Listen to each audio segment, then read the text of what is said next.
Lorsque j'ai entendu ma belle-fille dire « Il ne fait rien pour nous aider », j'ai compris qu'à leurs yeux, je n'existais plus, même en payant le toit sous lequel ils dormaient. Je m'appelle Jean Moreau, j'ai 67 ans et j'habite Lyon, dans un vieil appartement près de la Saône. Ce matin gris d'hiver, en faisant la vaisselle de mes mains fatiguées, j'ai découvert que j'étais devenu invisible dans ma propre famille. Mais ce qu'ils ignoraient, c'est que cette invisibilité allait leur coûter bien plus cher qu'ils ne l'imaginaient. Depuis ma retraite de la SNCF, après 42 ans de service, ma vie était devenue trop silencieuse. J'ai travaillé comme contrôleur de circulation ferroviaire, veillant à ce que des milliers de personnes arrivent en sécurité à destination chaque jour. C'était un métier de responsabilité, de précision, de maîtrise. J'ai appris à observer, à calculer, à agir au bon moment. Ces compétences, comme ils allaient le découvrir plus tard, ne m'ont jamais quitté. Ma femme Geneviève est décédée il y a 3 ans d'un cancer du pancréas. 6 mois à regarder la femme de ma vie s'éteindre dans son lit à l'hôpital Lyon-Sud, à tenir sa main pendant qu'elle me faisait promettre de ne pas rester seule. J'ai promis. C'est la seule promesse que je regrette d'avoir tenue. Car j'ai découvert ensuite que la solitude vaut mieux que l'humiliation déguisée en compagnie. Quand Geneviève nous a quittés, Lucas est apparu aux obsèques avec Camille, sa femme depuis 4 ans. Il a pleuré dans mes bras, m'a serré fort et m'a dit que je ne devrais pas rester seul dans cet appartement plein de souvenirs.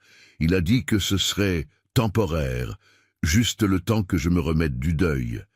Naïf que j'étais, j'ai cru que cette inquiétude était de l'amour filial. Je n'ai pas compris que c'était simplement le premier mouvement d'un jeu dont j'ignorais même l'existence.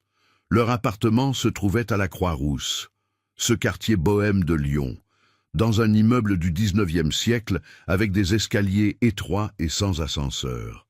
3 étages, au-dessus d'une boulangerie qui embaumait le couloir d'odeur de croissant chaque matin. Lucas travaillait comme graphiste freelance, Camille comme professeur d'anglais dans une école privée. Ensemble, ils gagnaient plutôt bien pour un couple sans enfants, mais pas assez apparemment pour se passer de l'aide d'un père veuf. Ils m'ont donné la plus petite chambre, celle qu'ils utilisaient comme bureau. À peine la place pour un lit simple et une petite armoire. La fenêtre donnait sur une cour intérieure sombre, où le soleil ne pénétrait jamais. Mais j'ai remercié. J'ai dit que c'était parfait, que je ne voulais pas déranger. Ce fut ma 2e promesse que j'aurais dû briser, celle de ne pas déranger. Au début, tout semblait harmonieux. J'aidais aux tâches ménagères, faisais les courses au marché de Saint-Antoine, cuisinais les recettes que Geneviève m'avait apprises. Lucas souriait et disait qu'il était heureux de m'avoir près de lui. Camille était polie, quoique distante. Mais il y avait quelque chose dans son regard, une froideur que je faisais semblant de ne pas remarquer. Comme si ma présence était tolérée, non désirée. C'est un dimanche, 2 mois après mon emménagement, que j'ai remarqué le premier signe. Lucas était sur l'ordinateur, travaillant sur un projet. Camille préparait du thé dans la cuisine. Je suis entré pour demander s'ils avaient besoin de quelque chose du marché, et je l'ai entendu chuchoter au téléphone. « Je ne sais pas combien de temps encore, maman. Il avait promis que ce serait temporaire. » Le ton était impatient, accablé. J'ai senti mon cœur se serrer, mais j'ai fait semblant de ne rien avoir entendu. Je suis sorti silencieusement, comme un fantôme dans ma propre maison. Les semaines suivantes ont apporté d'autres signes, tous petits, tous douloureux. Camille a commencé à fermer à clé la porte de leur chambre, même en journée. Lucas a cessé de m'inviter à regarder le foot avec lui le samedi. Les dîners sont devenus expéditifs, les conversations superficielles. J'étais devenu partie du mobilier, quelque chose qui existe, mais que personne ne voit vraiment. Et puis j'ai découvert le premier secret. En rangeant du linge propre, j'ai trouvé dans l'armoire qu'il m'avait donné une enveloppe ouverte adressée à Lucas. C'était de la banque, un avis de relance pour retard de loyer, daté de 3 mois avant mon emménagement. Ils étaient déjà en difficulté financière quand ils m'ont invité à vivre avec eux. Mon cœur s'est emballé. Je me suis assis sur le lit étroit, tenant le papier de mes mains tremblantes. Ce n'était pas de l'amour filial, c'était une nécessité financière déguisée en préoccupation. Mais j'ai quand même essayé de justifier. C'était peut-être une période difficile passagère. Peut-être avait-il honte de demander de l'aide directement.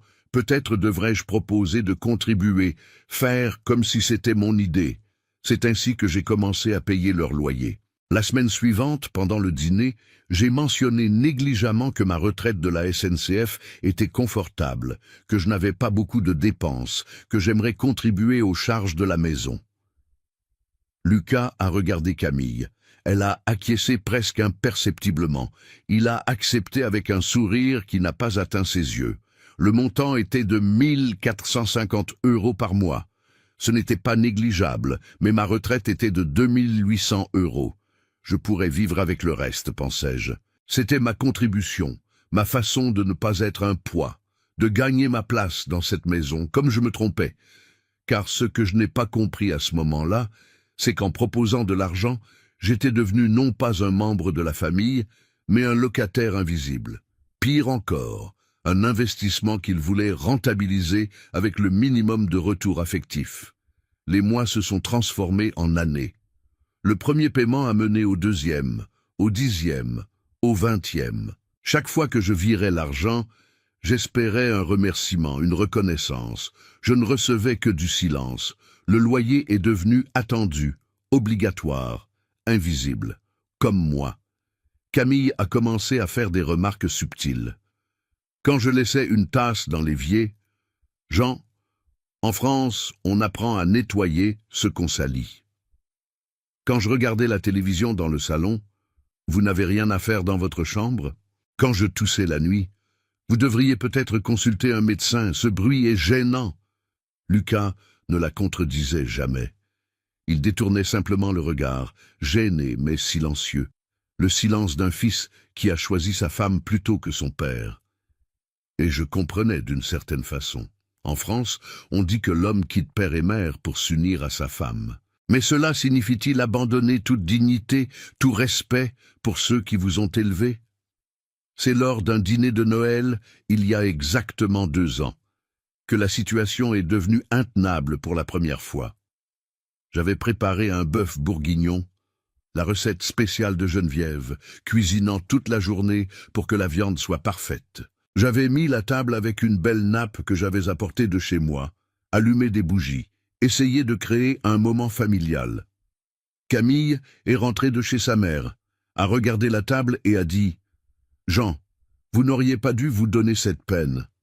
Nous avons déjà mangé chez ma famille. » Lucas a confirmé « Oui papa, on est calés. » Ils ne se sont même pas assis. Ils sont allés directement dans leur chambre.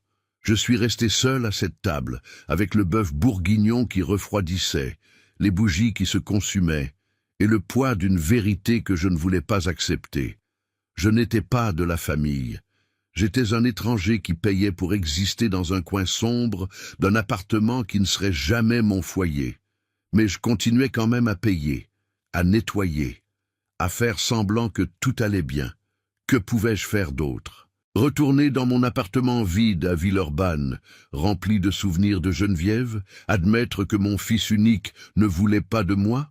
À 65 ans, l'orgueil fait encore mal, mais la solitude fait plus mal. Du moins, c'est ce que je pensais. C'est un mardi ordinaire de février que tout a changé. Un jour gris typique de Lyon, avec cette bruine fine qui pénètre jusqu'aux os. J'avais passé la matinée au centre commercial de la Part-Dieu, marchant simplement entre les boutiques, essayant de remplir les heures vides. Je suis rentré vers midi. Lucas travaillait dans la chambre, Camille n'avait cours que l'après-midi. J'ai proposé de préparer le déjeuner pour tout le monde, mais elle a décliné d'un geste de la main, sans même me regarder. Alors je suis allé dans la cuisine, j'ai préparé une soupe simple pour moi, mangé seul à la petite table de 2 places dans le coin. Après le déjeuner, j'ai décidé de faire la vaisselle. Il y avait les assiettes de leur petit déjeuner, les casseroles de la veille, des verres éparpillés. J'ai commencé à laver, un par un, avec soin. Mes mains arthritiques n'ont plus la fermeté d'autrefois, alors chaque assiette demande attention et patience. J'étais en train de rincer un saladier quand j'ai entendu la porte de la chambre s'ouvrir. Camille est sortie, est allée dans le salon où Lucas était sur l'ordinateur. Ils ont dû penser que je n'entendrais pas à cause de l'eau qui coulait. Et puis elle a dit, avec ce ton d'irritation contenue que je connaissais si bien, « Il ne fait rien pour nous aider, Lucas. Il ne fait qu'occuper de l'espace. » J'ai fermé le robinet. Le silence qui a suivi était assourdissant. Lucas n'a pas répondu. Il n'a pas défendu. Il n'a pas dit « Ne parle pas comme ça de mon père ». Il est simplement resté silencieux.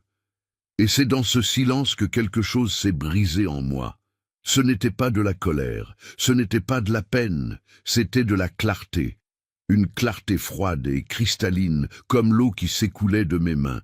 Je ne faisais rien pour aider. Moi qui payais 1450 € de leur loyer depuis près de 5 ans. Moi qui avais viré, j'ai calculé rapidement, plus de 87 000 € pour qu'ils aient un toit. Moi qui nettoyais, cuisinais, me faisais invisible pour ne pas déranger. Je ne faisais rien pour aider. J'ai essuyé lentement mes mains sur le tablier de Geneviève que j'avais apporté comme souvenir. J'ai marché d'un pas mesuré jusqu'à ma chambre, fermé la porte avec précaution pour ne pas faire de bruit. Je me suis assis sur le lit étroit, regardé la cour sombre par la fenêtre, et j'ai commencé à planifier. Car une chose que 42 ans à la SNCF m'ont apprise, c'est que l'émotion ne contrôle pas les trains. La précision contrôle, le timing contrôle. Savoir exactement quand appuyer sur quel bouton, quand détourner quelle ligne, quand arrêter quel mouvement. Et je savais exactement sur quel bouton appuyer. J'ai ouvert le tiroir de la table de chevet. Il y avait le chéquier que j'utilisais pour payer le loyer.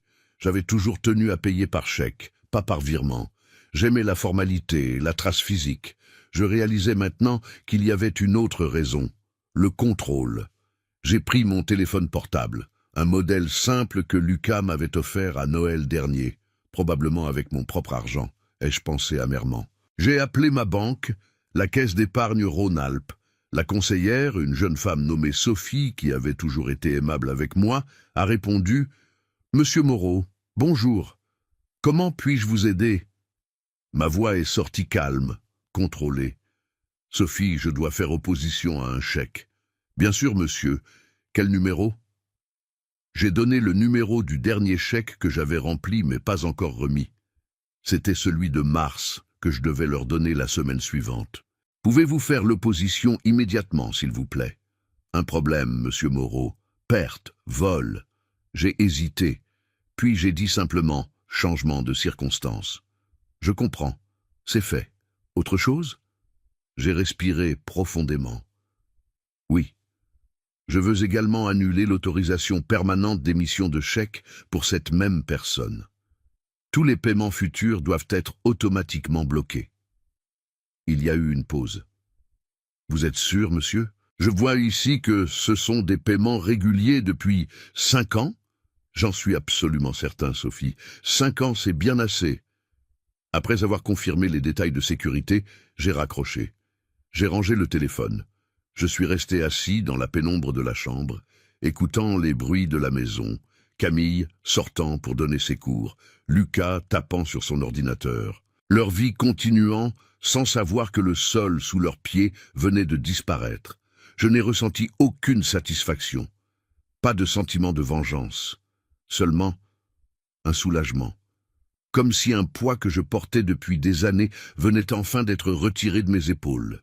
Durant les jours suivants, j'ai agi comme d'habitude. Je me levais tôt, préparais le café, nettoyais mon espace, sortais me promener. Je saluais Lucas et Camille poliment. Je n'avais rien changé dans mon comportement extérieur, mais intérieurement, quelque chose de fondamental s'était transformé. Je n'étais plus le père désespéré d'approbation. J'étais un homme qui prenait des décisions sur sa propre vie. Une semaine plus tard, j'ai reçu un appel de Sophie de la banque. « Monsieur Moreau, le propriétaire de l'immeuble rue des Chartreux, a tenté d'encaisser le chèque. Il a été rejeté pour opposition, comme vous l'avez demandé. Est-il au courant ? » « Il le sera bientôt, » ai-je répondu. Ça n'a pas tardé. Cet après-midi-là, le propriétaire, Monsieur Dubois, un homme d'une 50aine d'années que je connaissais de vue, a sonné. Camille a ouvert. J'ai entendu la conversation depuis la porte de ma chambre. « Madame Leroux, le chèque du loyer de ce mois a été rejeté. Y a-t-il un problème ?» Camille, confuse. Impossible, monsieur Dubois. Mon beau-père paie toujours ponctuellement. Eh bien, la banque m'a informé d'une opposition au chèque. J'ai besoin du paiement d'ici vendredi où je devrais prendre des mesures légales. J'ai entendu la porte se fermer. Des pas précipités. La porte de la chambre de Lucas qui s'ouvrait. Des voix étouffées, tendues. Puis on a frappé à ma porte. Lucas est entré sans attendre de réponse, le visage pâle. « Papa, tu as oublié de payer le loyer ?» Je l'ai regardé. Mon fils, le petit garçon que j'ai tenu dans mes bras quand il est né à l'hôpital, Édouard Herriot. Le gamin à qui j'ai appris à faire du vélo au parc de la Tête d'Or. Le jeune homme qui a pleuré sur mon épaule quand il n'a pas eu son bac du premier coup. L'homme qui me regardait maintenant non pas comme un père, mais comme un locataire défaillant. Je n'ai pas oublié, ai-je répondu calmement. Alors, que s'est-il passé? Le propriétaire a dit qu'il y avait eu opposition. Il y en a eu une, en effet. C'est moi qui l'ai faite. Lucas a cligné des yeux confus. Pourquoi? C'était une erreur de la banque? Ce n'était pas une erreur. C'était ma décision. Camille est apparue derrière lui, les bras croisés. Qu'est-ce que ça signifie, Jean? Je me suis levé du lit. J'ai marché vers eux avec la dignité que j'ai apprise de ma mère, une femme qui a survécu à l'occupation la tête haute. Ça signifie que je ne vais plus payer votre loyer. Mais vous ne pouvez pas faire ça. Camille a explosé. Nous avons un accord. Quel accord? Ai-je demandé calmement. Nous n'avons jamais rien signé.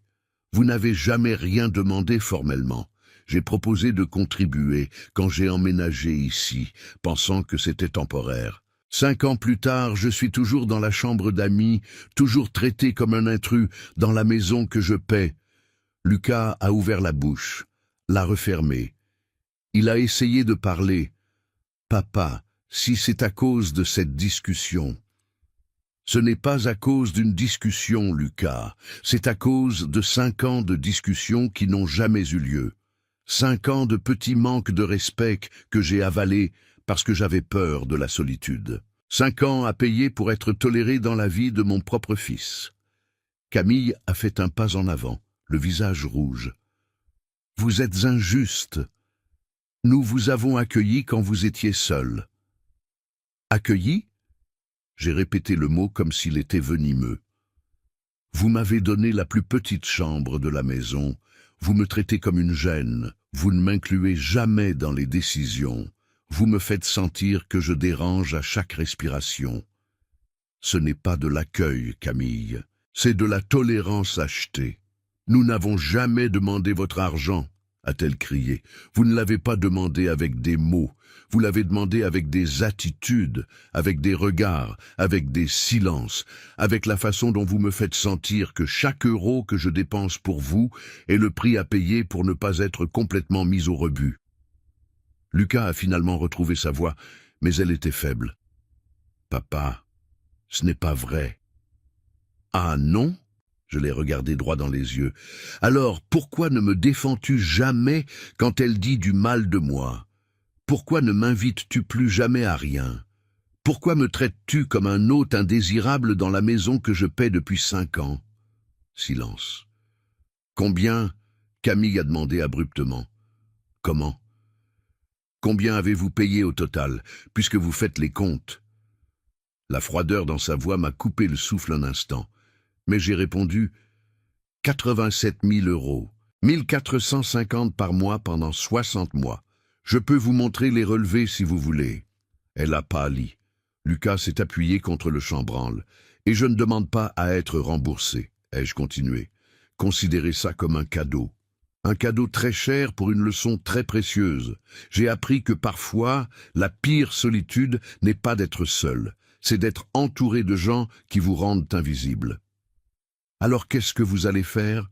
Lucas a demandé, la voix tremblante. « Je vais partir, je vais louer mon propre logement, je vais vivre le reste de ma vie avec dignité, même si c'est seul. »« Vous ne pouvez pas simplement nous laisser tomber comme ça ?» Camille a protesté. « Nous avons des charges, des responsabilités. » Je l'ai regardé avec un calme qui m'a surpris moi-même. Et moi j'avais un fils. une responsabilité que j'ai prise au sérieux pendant 67 ans. Mais la responsabilité, Camille, ça marche dans les deux sens. Vous l'avez oublié. Je suis retourné dans la chambre et j'ai fermé la porte. Ce soir-là, il n'y a pas eu de dîner en famille. J'ai entendu Camille et Lucas se disputer dans leur chambre, des voix étouffées mais tendues. Je l'ai entendu pleurer, non pas de tristesse mais de frustration. Je l'ai entendu essayer de la calmer, promettant qu'il trouverait une solution. Mais je ne faisais plus partie de leur solution, ni de leurs problèmes. Le lendemain matin, je suis sorti tôt. J'ai passé la journée dans les agences immobilières de Villeurbanne, cherchant de petits appartements dans mon budget. J'ai trouvé un studio de 28 mètres carrés rue Racine, près de la station de métro Gratte-Ciel. Il n'était pas beau. L'immeuble datait des années 1960, gris et sans charme. Mais la fenêtre donnait sur une petite place avec des arbres. Et il coûtait 650 € par mois. J'ai signé le bail sur le champ. J'ai versé le dépôt de garantie de 2 mois qu'on me demandait. J'ai arrangé le déménagement pour dans 2 semaines. Quand je suis rentré à la Croix-Rousse cet après-midi-là, j'ai trouvé Lucas seul dans le salon. Camille était sortie. Il m'a regardé avec une expression que je ne pouvais pas déchiffrer. Colère, peine, honte. « Papa, on peut parler ?» Je me suis assis sur la chaise en face de lui. « Bien sûr. À propos du loyer, nous avons vraiment besoin de cet argent. Camille pense faire un master. J'ai un gros projet qui peut prendre du temps à rapporter. On ne peut pas assumer seul maintenant. » Je comprends, ai-je dit simplement. Alors, tu pourrais reconsidérer, au moins jusqu'à ce qu'on s'organise? J'ai regardé mon fils. J'ai vu l'homme de 35 ans qu'il était, mais j'ai aussi vu le petit garçon de 8 ans qui a pleuré quand son chien est mort et que j'ai tenu toute la nuit. J'ai vu l'adolescent de 16 ans qui m'a demandé conseil pour sa première copine. J'ai vu toutes les versions de lui que j'ai aimées inconditionnellement. Et puis j'ai dit « Non, papa. » Lucas, pendant 5 ans, chaque fois que je virais cet argent, j'espérais. J'espérais que tu remarquerais, que tu remercierais, que tu me traiterais comme un père, pas comme une source de revenus, mais ça n'est jamais arrivé. Et la semaine dernière, quand j'ai entendu Camille dire que je ne fais rien pour aider, j'ai compris que ça n'arrivera jamais. Elle ne voulait pas dire « si ». Elle le voulait, et le pire n'était pas qu'elle le dise, c'est que tu n'aies pas réagi. C'était ton silence, Lucas. C'était ton choix de ne pas me défendre. Ce silence m'a dit tout ce que j'avais besoin de savoir sur ma place dans ta vie. Il a baissé les yeux.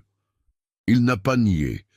J'ai trouvé un appartement, ai-je continué, à Villeurbanne. Petit, mais il est à moi. Je déménage dans 2 semaines. Tu n'es pas obligé de faire ça? Si, je le suis, pour moi. Parce que j'ai passé 3 ans depuis la mort de ta mère à essayer de ne pas rester seul, et j'ai fini par découvrir qu'il y a des choses pires que la solitude. Il y a l'humiliation. Il y a être toléré au lieu d'être aimé. Il y a payé cher pour des miettes d'affection. Lucas est resté silencieux un long moment. Puis, presque dans un murmure, « Je suis désolé, papa. » Moi aussi, ai-je répondu honnêtement. Je suis désolé qu'on en soit arrivé là. Je suis désolé qu'il ait fallu un chèque sans provision pour avoir cette conversation. Je suis désolé que l'argent soit devenu plus important que le respect. Je me suis levé pour retourner dans ma chambre, mais je me suis arrêté à la porte. Lucas, une dernière chose, ce master de Camille, ton projet, vous trouverez un moyen de les réaliser, parce que vous êtes jeune, capable, intelligent. Mais moi, j'ai 67 ans, je n'ai plus beaucoup d'années devant moi, et je ne vais pas passer le temps qu'il me reste à avoir l'impression de devoir payer pour exister dans la vie de mon fils unique. Les 2 semaines suivantes ont été étranges. Camille me parlait à peine, ce qui, ironiquement, rendait l'atmosphère moins tendue. Lucas a essayé plusieurs fois d'engager la conversation, mais jamais sur le sujet important. Il parlait de la météo, des actualités, de banalités, comme si nous pouvions faire semblant d'être normaux. J'ai commencé à faire mes cartons lentement. Je n'avais pas grand-chose, des vêtements, des livres, quelques photos. La majeure partie de ma vie était encore dans l'appartement de Villeurbanne que j'avais quitté en venant ici. Des meubles, des ustensiles, des souvenirs. Tout rangé en attente. J'ai trouvé une photo de Lucas à 6 ans, souriant sans ses dents de devant, tenant une glace au parc de la Tête d'Or. Geneviève est à côté de lui, riant. J'avais pris cette photo un dimanche d'été, si heureux que ma famille existe. J'ai tenu la photo longtemps, sentant le poids de tout ce qui avait été et ne serait plus jamais. Mais je n'ai pas pleuré. Pleurer aurait été admettre que j'avais perdu quelque chose. Et peut-être, ai-je réalisé, que je n'avais jamais vraiment eu ce que je pensais avoir. Le jour du déménagement, j'ai engagé une petite entreprise. 2 jeunes hommes sont arrivés avec un utilitaire à 9 heures un samedi. Lucas a proposé d'aider, mais j'ai refusé poliment. Je préférais que des étrangers portent mes cartons plutôt que de rendre ce moment plus douloureux qu'il ne l'était déjà. Il n'a fallu que 2 heures pour vider 5 ans de vie. 2 heures pour effacer ma présence de cet appartement comme si je n'y avais jamais été. Quand le dernier carton a été chargé, je suis resté à la porte de la chambre que j'avais occupée. J'ai regardé l'espace vide, la marque plus claire sur le papier peint où mon lit avait été, la fenêtre qui donnait sur la cour sombre. Camille est apparue à la porte du salon, les bras croisés. Elle n'a rien dit. Elle m'a juste regardé avec une expression qui aurait pu être du soulagement. Lucas était dans la cuisine, évitant le moment. J'ai marché jusqu'à la porte d'entrée avec ma dernière valise. Lucas est finalement sorti, les mains dans les poches. « Papa ? Oui ? Tu vas aller bien ?» Je l'ai regardé. Oui, pour la première fois depuis longtemps, je crois que oui. On peut se voir, déjeuner ensemble parfois ? On peut, ai-je répondu. Mais nous savions tous les deux que c'était un mensonge poli, que ces déjeuners n'auraient jamais lieu, que la distance physique que je créais ne faisait que matérialiser la distance émotionnelle qui existait déjà. J'ai tendu la main. Il a hésité, puis l'a serrée. Sa poignée était faible, incertaine. « Prends soin de toi, Lucas. Toi aussi, papa. » Je suis parti sans me retourner. L'appartement de Villeurbanne était exactement comme je me le rappelais. Petit, simple, sans charme particulier. Les meubles que j'ai choisis étaient bon marché, pratiques. Un lit, une table, 2 chaises, une étagère. L'essentiel. J'ai passé le premier jour à m'organiser, suspendre les vêtements, ranger les livres, mettre des photos à certains endroits. La photo de Geneviève, étalée sur la table de chevet. Celle de Lucas, à 6 ans, je l'ai rangée dans un tiroir. Je n'étais pas encore prêt à la regarder tous les jours. La première nuit a été étrange, trop silencieuse. Il n'y avait pas de bruit d'autres personnes, de conversations étouffées, de pas. Juste moi et le bruit occasionnel de la rue. Je me suis allongé sur le lit neuf qui sentait encore le plastique et j'ai regardé le plafond. Je m'attendais à ressentir du regret. Je m'attendais à ressentir une solitude écrasante. Je m'attendais à remettre ma décision en question. Mais ce que j'ai ressenti, c'était la paix. Une paix profonde et inattendue.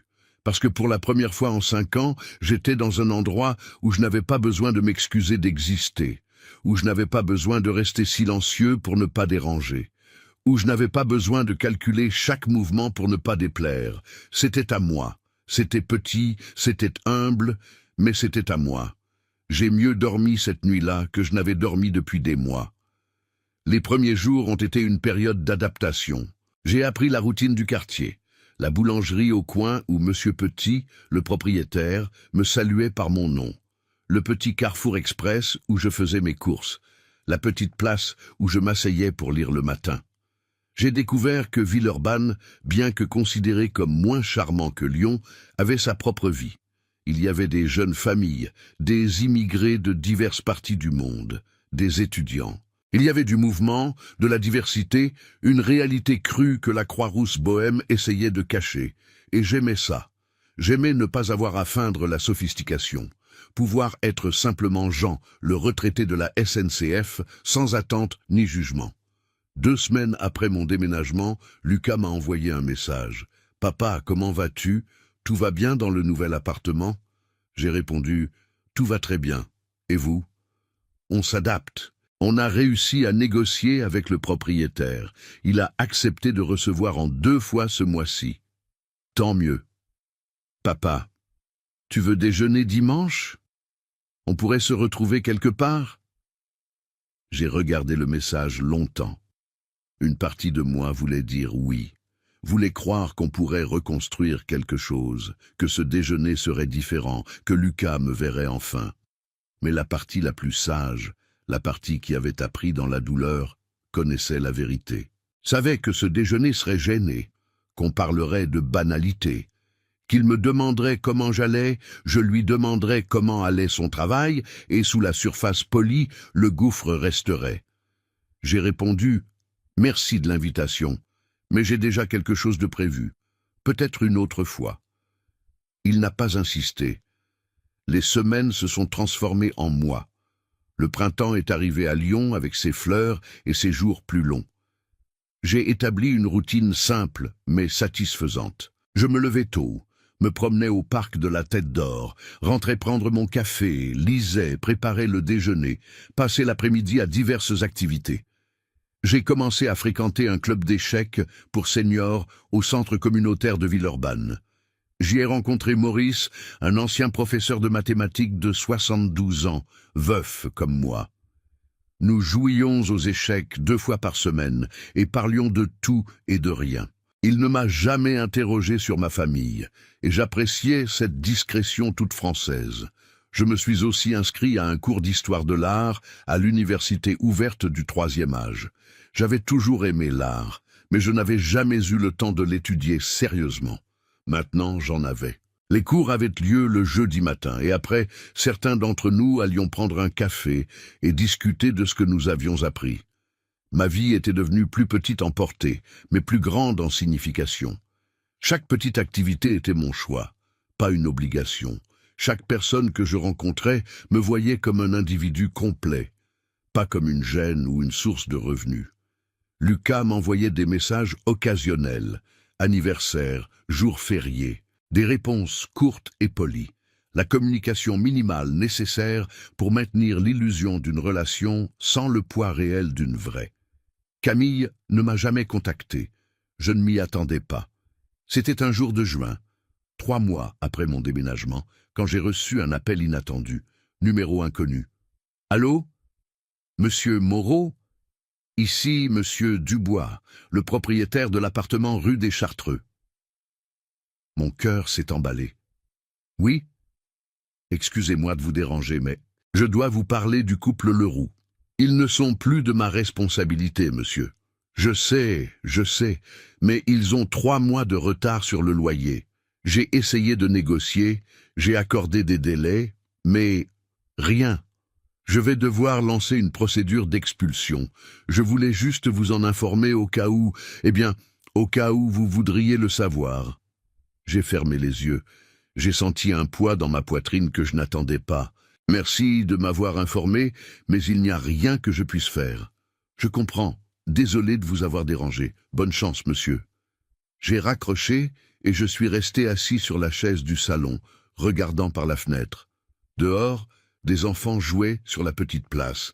La vie normale continuait. Lucas ne m'avait rien dit, n'avait pas demandé d'aide, avait maintenu la façade jusqu'au bout. Une partie de moi voulait appeler, offrir une solution temporaire.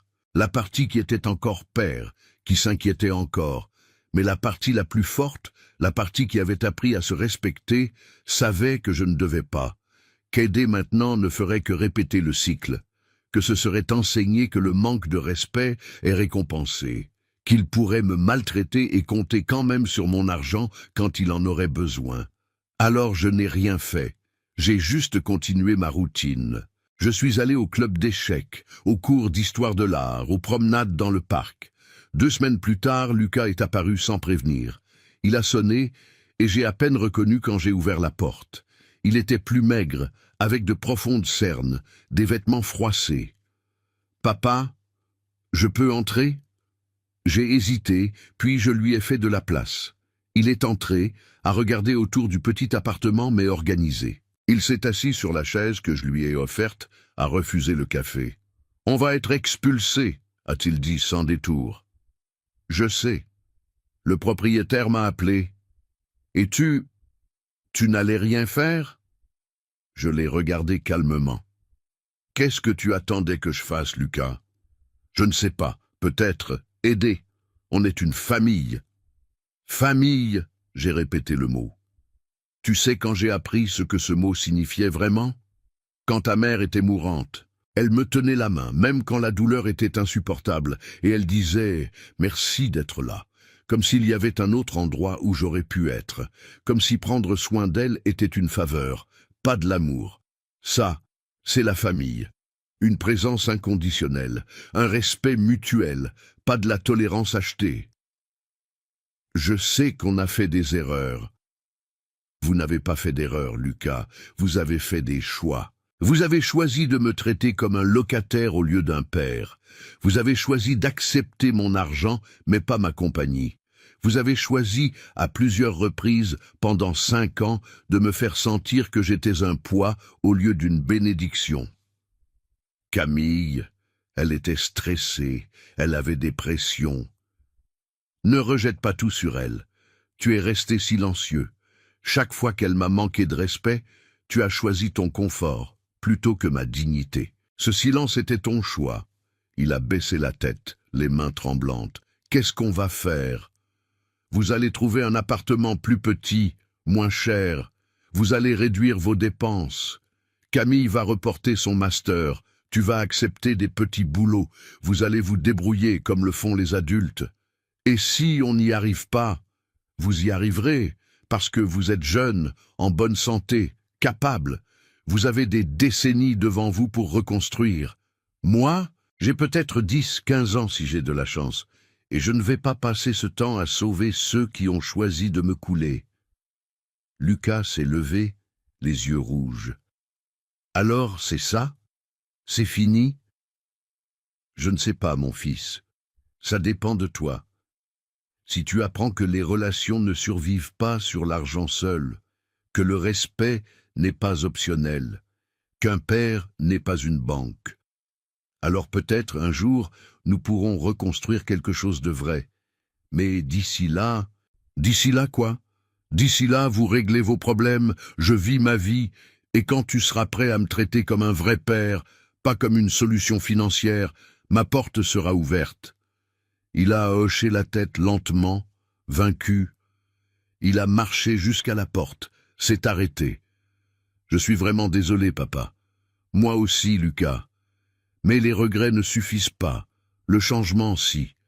Il est parti. J'ai fermé la porte et j'ai appuyé mon front contre le bois froid, respirant profondément. Je n'ai pas pleuré.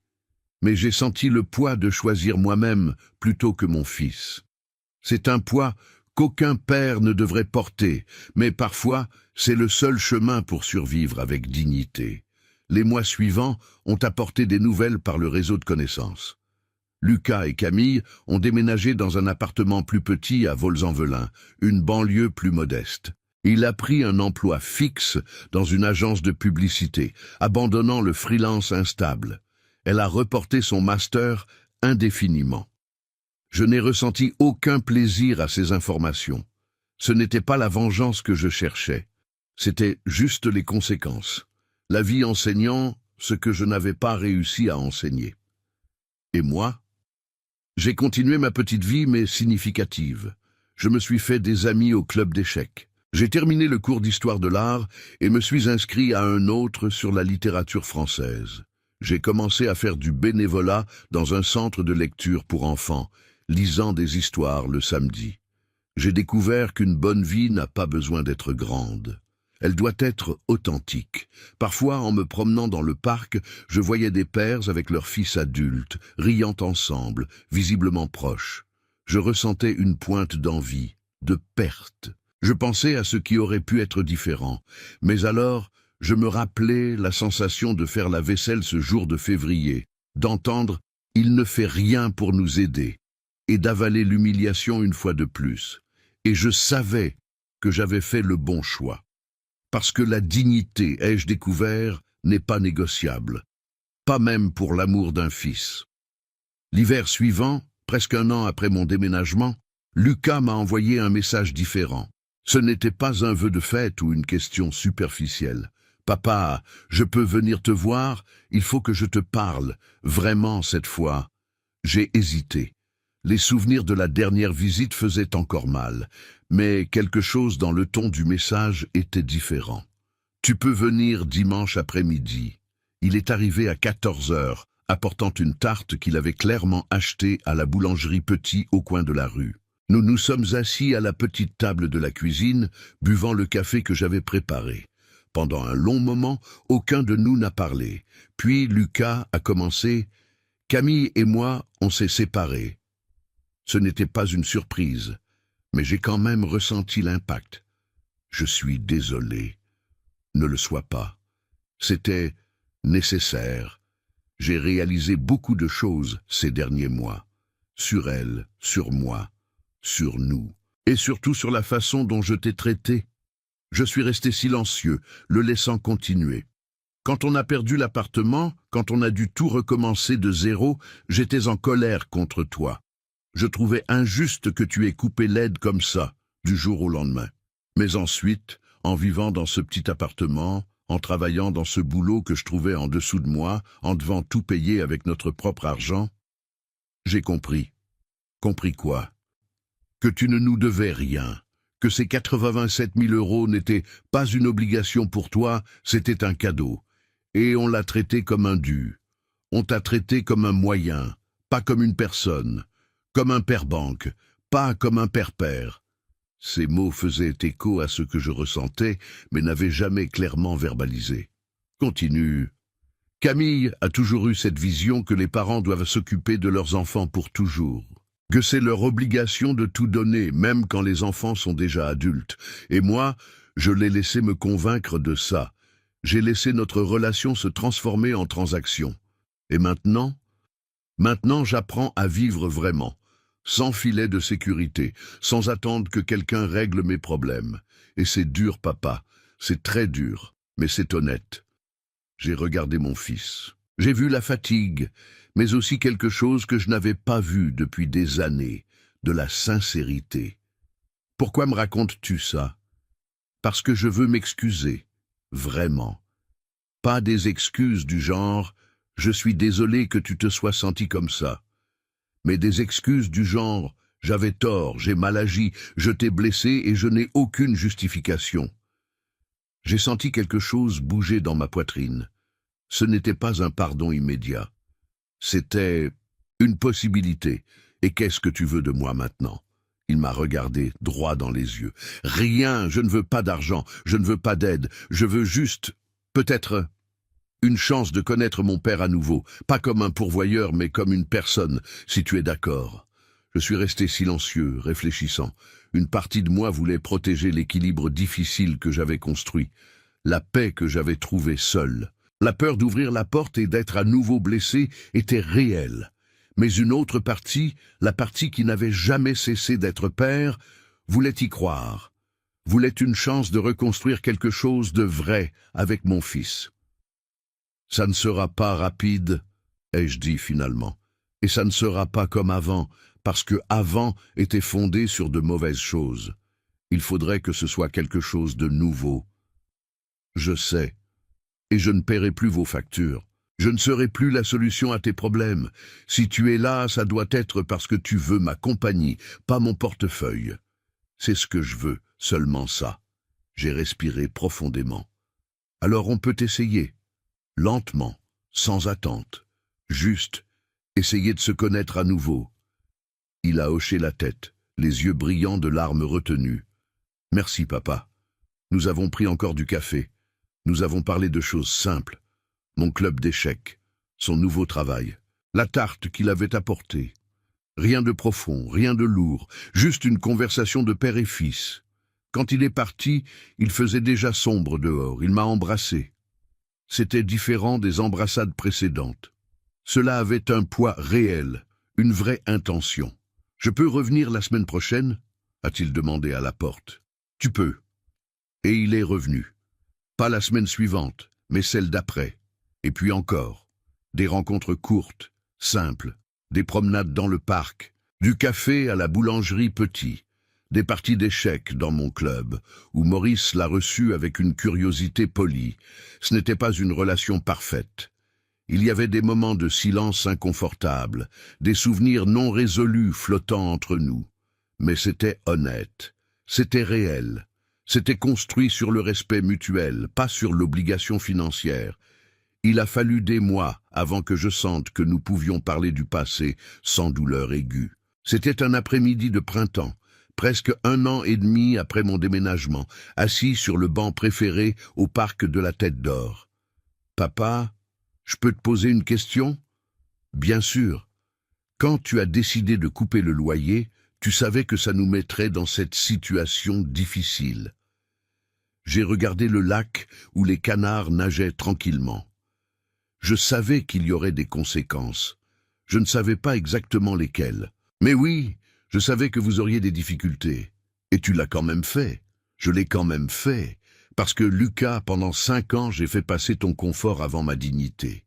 Et il est arrivé un moment où j'ai réalisé, si je ne me respecte pas moi-même, personne ne le fera. Si je ne pose pas de limites, je serai utilisé jusqu'à ce qu'il ne reste plus rien de moi.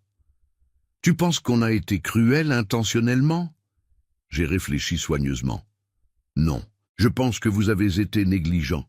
Je pense que vous vous êtes habitué à ma présence, à mon argent, et que vous avez cessé de me voir comme une personne. Je suis devenu une fonction, payeur de factures, laveur de vaisselle, occupant de la petite chambre.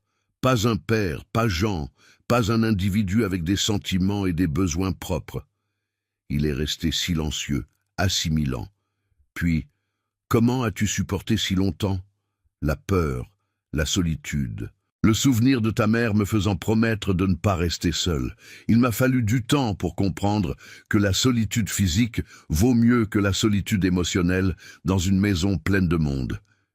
J'aurais dû remarquer. J'aurais dû te protéger. Oui, ai-je simplement acquiescé. Tu aurais dû, mais tu n'as pas remarqué et tu n'as pas protégé. Et maintenant, nous devons vivre avec ça et décider de ce que nous faisons à partir de maintenant. Qu'est-ce que tu veux qu'on fasse ? J'ai regardé mon fils. Je veux que nous continuions comme ça. Des rencontres sans obligation, des conversations honnêtes, du respect mutuel. Je veux que quand tu penses à moi, tu ne penses pas à combien d'argent je peux te donner, mais à qui je suis en tant que personne. Et quand je pense à toi, je ne pense pas à combien tu m'as blessé, mais à qui tu essaies de devenir. Je peux faire ça, a-t-il dit doucement. Je vais faire ça. Et il l'a fait. Lentement, patiemment, nous avons reconstruit quelque chose. Ce n'était pas la relation père-fils que nous avions quand il était enfant. Ce n'était pas basé sur la dépendance ou l'obligation. C'était quelque chose de plus mûr, plus égal, plus réel. J'ai appris à connaître son travail, ses difficultés, ses petites victoires. Il a appris à connaître mes amis, mes cours, ma vie qui existait indépendamment de lui. Nous sommes devenus, peut-être pour la première fois, 2 personnes adultes qui choisissaient de passer du temps ensemble. Aujourd'hui, 2 ans après ce jour de février où j'ai entendu « Il ne fait rien pour nous aider », ma vie est différente de ce que j'avais imaginé. Je vis seul dans un petit appartement à Villeurbanne. J'ai une routine modeste mais satisfaisante. Des amis que je me suis fait dans le 3e âge, des activités qui me donnent un but. Lucas et moi nous voyons toutes les 2 semaines, parfois plus. Nous déjeunons, nous nous promenons, nous parlons. Il n'a plus jamais demandé d'argent. Je n'ai plus jamais offert. Notre relation existe dans un espace séparé des finances. Parfois, les nuits silencieuses, je pense à Geneviève. Je me demande ce qu'elle penserait de tout ça. Si elle approuverait ma décision de poser des limites, ou si elle serait déçue que j'ai laissé notre fils se débrouiller seul. Mais alors, je me souviens, elle m'a fait promettre de ne pas rester seule. Elle ne m'a pas fait promettre d'être un paillasson. Elle ne m'a pas fait promettre d'accepter le manque de respect. Elle voulait que je vive, pas que j'existe simplement à la périphérie de la vie des autres. Et je vis. Ce n'est pas une vie parfaite, ce n'est pas la vie que j'aurais choisie si je pouvais réécrire l'histoire. mais c'est une vie honnête, avec ma dignité, avec mon respect de moi-même intact. La leçon que j'ai apprise, et que j'espère que Lucas a apprise, est simple mais profonde. La vraie famille ne concerne pas le sang ou l'obligation. Elle concerne le respect mutuel. Elle concerne la valorisation de la personne, pas seulement de ce qu'elle peut faire pour vous. Quand vous traitez quelqu'un comme un moyen pour une fin, finalement cette personne s'en rendra compte. Et quand elle s'en rendra compte, elle peut choisir de s'éloigner. Pas par méchanceté, pas par vengeance, mais par autopréservation. Parce que personne, pas même un père âgé, ne devrait avoir à payer pour exister dans la vie des gens qu'il aime. Aujourd'hui, en marchant dans les rues de Villeurbanne, je ne me sens pas invisible, je me sens vu. Par Maurice, qui se réjouit quand je gagne aux échecs, par Monsieur Petit, qui garde du pain spécial pour moi, par les enfants du centre de lecture, qui demandent « Monsieur Jean, racontez-nous une autre histoire ». Et finalement par Lucas, qui me voit maintenant non pas comme un pourvoyeur, mais comme un père, pas comme une solution, mais comme une personne. Est-ce que ça valait chaque euro que j'ai dépensé? Je ne sais pas, mais ça valait chaque once de dignité que j'ai récupérée. Et si je pouvais revenir à ce matin de février, je referais tout pareil. Je laverais la vaisselle, j'entendrais les mots cruels, je retournerais dans la chambre. Mais cette fois, je ne ravalerai pas mes larmes par peur de rester seul. Parce que j'ai appris qu'il y a des choses pires que la solitude. Et l'une d'elles est de vivre entouré de gens qui vous rendent invisible. Si cette histoire vous a touché, laissez votre like pour que plus de personnes puissent la découvrir. Partagez avec quelqu'un qui a besoin d'entendre ce message sur la dignité et le respect. Et abonnez-vous à la chaîne Les Conseils de Papy pour plus de récits authentiques de résilience et de leçons de vie. Dites-nous dans les commentaires, pensez-vous que Jean a eu raison de couper l'aide financière? Avez-vous déjà vécu quelque chose de similaire dans votre famille? De quelle ville nous regardez-vous? Souvenez-vous, la vraie famille se construit sur le respect, pas sur l'obligation. La dignité n'a pas de prix, et parfois, la plus grande preuve d'amour-propre est de savoir quand dire plus jamais. Un grand merci et à la prochaine histoire. Parce qu'ici, chaque histoire a une leçon, et chaque leçon mérite d'être racontée.